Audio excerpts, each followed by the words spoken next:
Morning, all. All right, so 2 games tonight in the NHL with some news as it begins, and so it's always seen as kind of ghoulish when I do videos on who might get fired next, but we're here and guys are getting fired.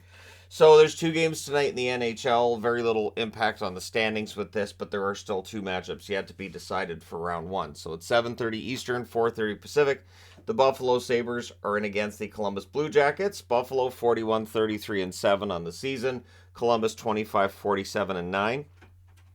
For Columbus, they're 1 point behind San Jose. They currently sit third in the Connor Bedard sweepstakes. If they win, they will be fourth in the Connor Bedard sweepstakes, which is no big deal to the players, but I'm sure there's somebody in management who's probably thinking, all right, cool, instead of getting the number one pick, we might get number six. So yeah, we'll see how things turn out. They could still, of course, end up getting first. The 8 o'clock start, 5 o'clock Pacific, 8 Eastern, is Colorado and the Nashville Predators. So for Colorado, this is a big game, right? They're 50-24-7. They're 1 point behind Dallas. They have to win the game. It doesn't matter how. They have to win the game. If they win the game, they finish first in the division. That would allow them to play Seattle in the first round. Otherwise, they finish second in the division and they play Minnesota. So we can have the debate about who would you rather play, Seattle or Minnesota, but here we are. It's the last game of the season. For Nashville, they're 42-31-8. They had dreams of this game meaning something. The game in hand that they've had, this is it, and it ends up not meaning very much in the standings. But let me know in the comment section below.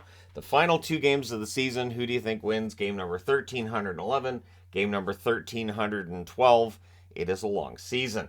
After this long season's been finished by the Pittsburgh Penguins, well, they've decided to clean house. So, team president Brian Burke, gone. General manager Ron Hextall, also gone.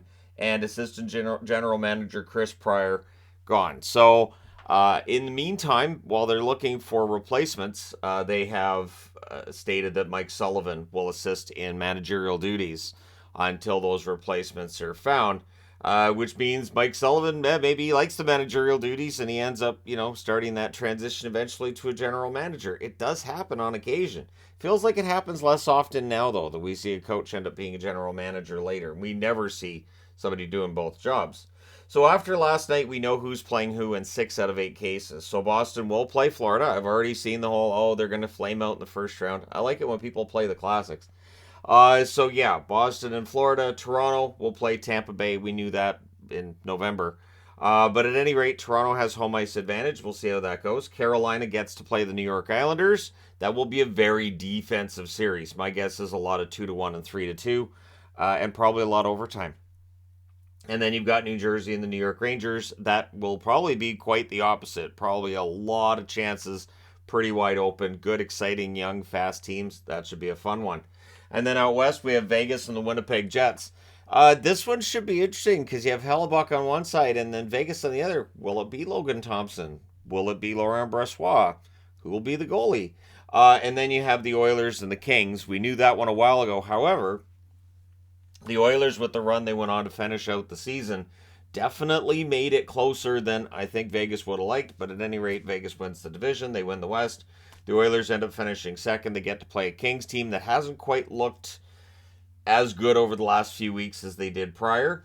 The team that wins the conference, as I said, or team that wins the Central ends up getting Seattle, and the team that finishes second gets Minnesota. And you guys can let me know in the comment section below which you'd rather have, Seattle or Minnesota in the first round. And I don't know that there's a wrong answer to that. There are reasons you would pick one, and there's also reasons you'd pick the other. And also, the Anaheim Ducks, in celebration of winning the 2023 Tankathon, where they have finished last in the National Hockey League, their draft pick number 1 right now. The draft lottery will decide if they stay there. The farthest they can drop is 3rd. This is a fantastic draft. Worst case scenario, they get Leo Carlson. So that's pretty darn good. And they've celebrated today by firing Coach Dallas Eakins. We knew Dallas Eakins was basically going to be gone at the end of the season anyways, and so that's been made official. They did not name a replacement as of now. I would think Pat Verbeek will probably take his time finding a replacement, but this also could signal that, okay, the tank is done, and they'll expect better results next year. So draft lottery, hopefully you win it. If you don't, you still get a pretty darn good player, and you'll have a lot of good young players you can then fill out that roster. You still have to re-sign Zegers. You have to re-sign Terry. But the reality is Anaheim should be better next season. So there you go. Let me know your thoughts in the comment section below, as always. Don't forget to hit like and subscribe if you're browsing your way through. You just happened upon this video. And before anybody says anything, yes, I always do videos on each team that's missed the playoffs and a discussion of where they might be headed and all that. And I have an idea to do it this year a little bit differently than I've done it previous. So looking forward to that for all you fine people on the internet.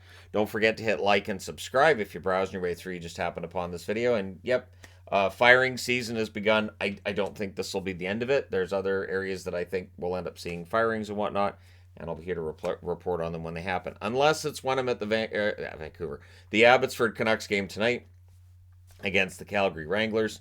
There's also a Wranglers versus Abbotsford game tomorrow. I might as well go to that one too. There's no hockey tomorrow, so how great is that?